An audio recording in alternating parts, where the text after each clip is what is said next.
is very simple.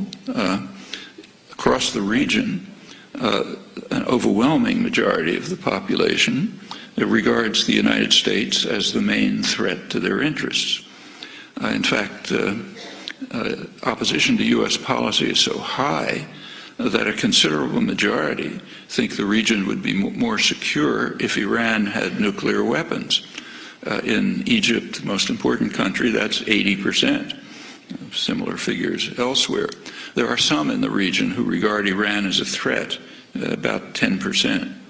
Well, plainly the U.S. and its allies are not going to want governments which are responsive to the will of the people. If that happens, not only will the U.S. not control the region, but it'll be thrown out. What about Egypt, most important country, but not a major center of oil production? Well, in Egypt and Tunisia and other countries of that category, there is a game plan which is employed routinely, so commonly it takes virtual genius not to perceive it. But when you have a favored dictator, for those of you who might think of going into the diplomatic service, you might as well learn it.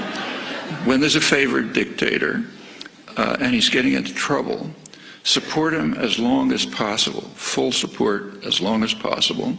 And when it becomes impossible to support him, like say maybe the army turns against him, business class turns against him, then send him off somewhere, issue ringing declarations about your love of democracy, and then try to restore the old regime, maybe with new names. And that's done over and over again. It doesn't always work, but it's always tried. Somoza, Nicaragua, Shah in Iran, Marcos in the Philippines, Duvalier in Haiti, Chun in South Korea, Mobutu in the Congo, Ceausescu was one of Western favorites in Romania, Suharto in Indonesia. It's completely routine, and that's exactly what's going on in Egypt.